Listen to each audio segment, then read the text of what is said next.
Rani menatap cermin kecil di kamar sempitnya yang berada di sudut belakang rumah besar itu. Rambutnya yang dulu selalu ia rawat kini sering hanya diikat seadanya. Lingkar hitam di bawah matanya tak sempat tertutupi bedak tipis yang mulai habis sejak 2 bulan lalu. Di balik senyumnya yang ramah setiap kali menyuguhkan teh ke ruang tamu, tersimpan hati yang mulai retak perlahan. Ia menikah dengan Arman 2 tahun lalu, seorang pria dari keluarga terpandang, anak pertama dari 3 bersaudara. Saat menikah, Rani tidak membawa banyak harta, hanya cinta dan keyakinan bahwa ia akan membangun rumah tangga yang hangat dan bahagia. Namun begitu menginjakan kaki di rumah keluarga suaminya, perlakuan yang ia terima jauh dari kata hangat. Mertua perempuannya, Bu Yuliana, seorang wanita yang keras dan menjaga gengsi setinggi langit. Sejak awal, ia sudah menunjukkan ketidaksukaan pada Rani. Perempuan kampung seperti kamu harus tahu diri. Jangan kira setelah menikah dengan Arman kamu bisa ongkang-ongkang kaki di sini, ucapnya di hari ketiga setelah pernikahan, saat Rani tak sengaja bangun sedikit terlambat karena kelelahan. Sejak hari itu, tugas rumah tangga jatuh sepenuhnya ke tangan Rani. Ia memasak, membersihkan seluruh rumah yang memiliki 2 lantai dan 5 kamar, mencuci baju semua anggota keluarga, bahkan merawat anak kecil milik adik Arman yang sering titipkan anaknya begitu saja tanpa permisi. Arman? Ia sibuk bekerja dan selalu mengatakan, "Sabar ya, nanti juga mereka berubah." Tapi perubahan itu tak pernah datang. Setiap pagi, sebelum ayam berkokok, Rani sudah berada di dapur. Tangan cekatan menyiapkan sarapan, sementara matanya masih terasa berat karena kurang tidur. Dan setiap malam, ia masih mengelap meja dan membereskan dapur, sementara tawa keluarga suaminya menggema dari ruang tengah yang hangat, seolah ia tidak pernah ada di sana. Tak ada satupun dari mereka yang pernah menawarinya duduk dan ikut mengobrol. Bahkan saat ia sakit pun, hanya selimut tipis dan air putih yang menemaninya, tanpa satupun suara bertanya, "Sudah makan?" atau "Butuh bantuan?" Di mata mereka, Rani bukanlah menantu. Ia hanya sekadar pelayan rumah, babu tanpa seragam, tanpa upah, tanpa hormat. Namun, di dalam diamnya, ada sesuatu yang mulai bangkit. Rasa lelah yang tak lagi bisa ditelan.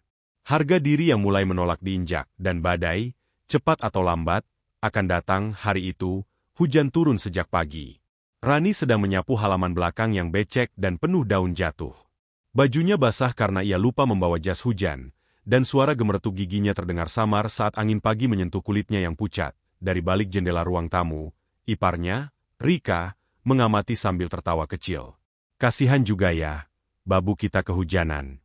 Tapi ya mau gimana, kerjaan numpuk," bisiknya pada adiknya, Andre, yang hanya menjawab dengan cengiran. Setelah selesai, Rani masuk ke dapur dengan tubuh menggigil, menyiapkan makan siang. Tapi tangannya gemetar, dan wajahnya memucat. Tubuhnya demam. Namun saat ia menyandarkan tubuh di dinding, mencoba menarik napas, mertua datang dan membentak, "Jangan malas kamu. Piring masih kotor segunung.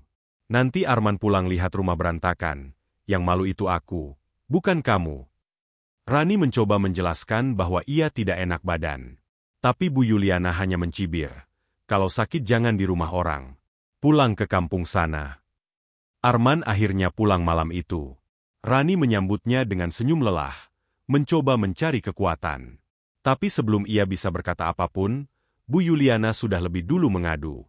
"Istrimu itu mulai malas. Lihat sendiri tuh, rumah gak beres, cucian numpuk." Alih-alih membela, Arman hanya mengangguk lesu. "Rani, besok lebih teliti ya. Jangan bikin mama capek marah-marah." Malam itu, Rani menangis di kamar mandi, tubuhnya masih panas, lututnya lemas. Ia duduk di lantai dingin, membiarkan air dari keran menetes membasahi ubun-ubunnya. Ia merasa benar-benar sendirian, meski berada di rumah yang katanya keluarga. Beberapa hari kemudian, Rani mencoba bicara pada Arman. Ia mengutarakan isi hatinya, tentang perlakuan keluarga, tentang rasa lelah, dan harga dirinya yang mulai rapuh. Namun jawaban Arman menusuk lebih dalam, "Kamu terlalu sensitif, Ran. Semua istri juga kerja kok. Kamu istri anak pertama, ya wajar dituntut lebih wajar." Kata itu terngiang-ngiang di telinga Rani. Apakah wajar seorang istri diperlakukan seperti pelayan? Apakah wajar tak dianggap bagian dari keluarga? Apakah wajar seorang suami membiarkan istrinya dihina tiap hari demi hari, hinaan dan beban terus bertumpuk? Hingga pada suatu malam, setelah semua kerja rumah selesai dan tubuh Rani sudah tak kuat berdiri lagi, Rika melempar baju kotor ke arahnya dan berkata lantang, "Besok cuci ini duluan. Baju aku lebih penting dari punya kamu." Saat itu, sesuatu dalam diri Rani patah, dan dari puing-puing itu, akan muncul kekuatan yang tak pernah diduga siapapun. Malam itu, suasana ruang makan terasa ramai seperti biasa. Semua anggota keluarga besar Arman berkumpul. Mereka tertawa, bercanda, menikmati makan malam yang disiapkan Rani seorang diri, dari memotong bahan, memasak, hingga menyajikan. Wajahnya pucat, tapi ia tetap berdiri di pojok ruangan, menunggu kalau ada yang ingin menambah nasi atau minta sendok tambahan. Saat semua hampir selesai makan, Rika meletakkan sendoknya dengan bunyi keras, menatap Rani yang sedang membawa teko teh. Rani, katanya dengan nada keras, "Kamu itu nggak bisa dibilangin ya? Aku sudah bilang dari kemarin, ayam jangan digoreng pakai minyak bekas. Kamu mau kami semua keracunan?" Tertawa kecil terdengar dari Andre dan Bu Yuliana yang langsung menimpali. Memang dasar nggak punya standar hidup. Kalau di kampung mungkin biasa. Ya, tiba-tiba ruangan terasa hening. Rani diam berdiri, menggenggam teko di tangannya erat-erat. Matanya menatap satu persatu orang yang duduk di meja makan, keluarga yang seharusnya menerima dan menyayanginya. Lalu, perlahan, ia meletakkan teko itu di atas meja. Matanya berkilat. Wajahnya tak lagi tunduk, tak lagi memohon pengertian. Suaranya keluar, pelan tapi tajam cukup. Semua menoleh. Bahkan Arman yang sedang bermain ponsel, mendongak, "Aku sudah cukup diam. Cukup sabar. Tapi hari ini, aku akan bicara, dan kalian semua akan dengar." Ia melangkah maju, berdiri tegak di depan meja makan. Tubuhnya memang kurus, tapi kata-katanya penuh daya. "Aku menikah bukan untuk jadi babu kalian. Aku meninggalkan rumah dan orang tuaku, karena aku percaya aku akan mendapatkan keluarga baru yang menerimaku. Tapi ternyata aku hanya datang ke penjara tak berdinding, senyap. Tak ada yang berani menyela. Kalian makan makanan yang aku masak, tidur di kasur bersih yang aku cuci, tinggal di rumah yang aku bersihkan, tapi tidak satu pun dari kalian menganggap aku pantas dihormati. Kalian panggil aku dengan nada perintah, seolah aku tak punya harga diri.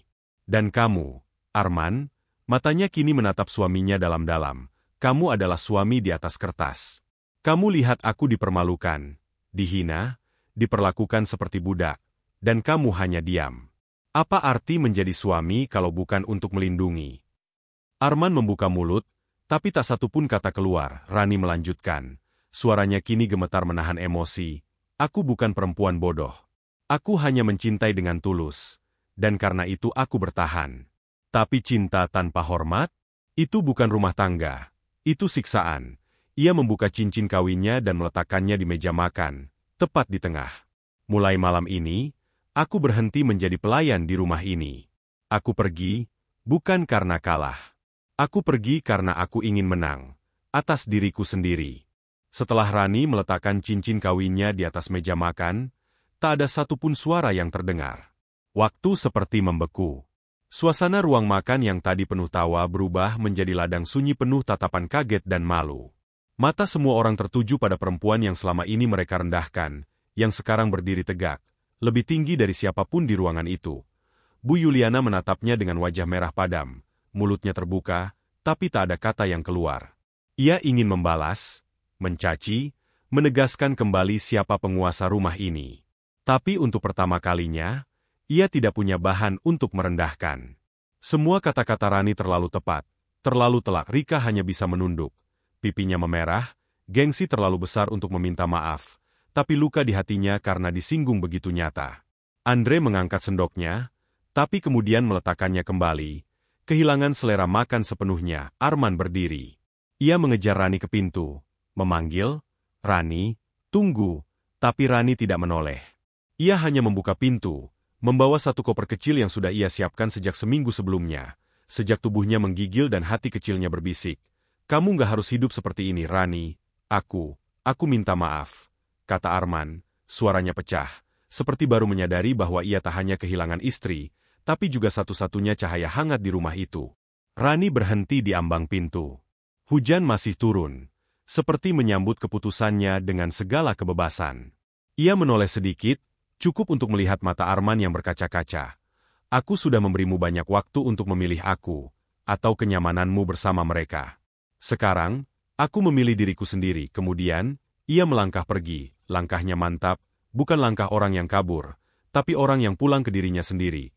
2 bulan telah berlalu sejak Rani meninggalkan rumah itu. Ia kini tinggal di rumah kecil peninggalan almarhum ayahnya di pinggiran kota, sederhana, tapi tenang. Setiap pagi, ia membuka jendela dan menyambut cahaya matahari tanpa beban. Tak ada bentakan, tak ada suara yang menuntut.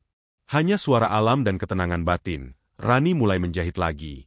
Hobi lamanya yang dulu ia lupakan karena terlalu sibuk melayani. Ia membuka usaha kecil menjahit baju dan menerima permak dari tetangga sekitar. Lama-lama, orang-orang mulai mengenal namanya. Ia menjahit dengan teliti dan sepenuh hati, dan dalam tiap jahitan, ada potongan semangat yang ia benamkan. Setiap malam, ia duduk di beranda, menyeruput teh hangat, menulis di buku kecilnya. Bukan puisi, bukan curahan luka, tapi rencana masa depan. Suatu sore, Arman datang. Ia berdiri di pagar rumah kecil itu, membawa raut wajah lelah dan penuh penyesalan. Ia melihat perempuan yang pernah ia abaikan kini berdiri tegak, lebih bercahaya dari yang pernah ia lihat sebelumnya. Rani, aku minta maaf. Semua salahku. Aku ingin memperbaiki semuanya. Kalau kamu beri aku kesempatan. Rani memandangnya lama. Tak ada marah, hanya ketenangan yang muncul dari seseorang yang sudah menyembuhkan dirinya sendiri. Aku sudah memaafkanmu, men. Tapi aku tidak hidup untuk kembali ke masa lalu. Arman terdiam. Matanya berkaca-kaca. Rani tersenyum lembut. Bukan karena masih cinta, tapi karena ia akhirnya benar-benar bebas. Aku pernah hilang dalam cinta yang salah. Tapi sekarang aku mencintai diriku lebih dari apapun. Dan itu cukup. Dengan langkah ringan, ia kembali masuk rumah, menutup pintu pelan, bukan sebagai penolakan, tapi sebagai pernyataan. Babak baru sudah dimulai, dan di balik pintu itu, seorang perempuan berdiri di atas puing luka, merakit kembali dunianya, bukan sebagai babu, bukan sebagai bayang-bayang, tapi sebagai dirinya sendiri, utuh, berani, dan merdeka.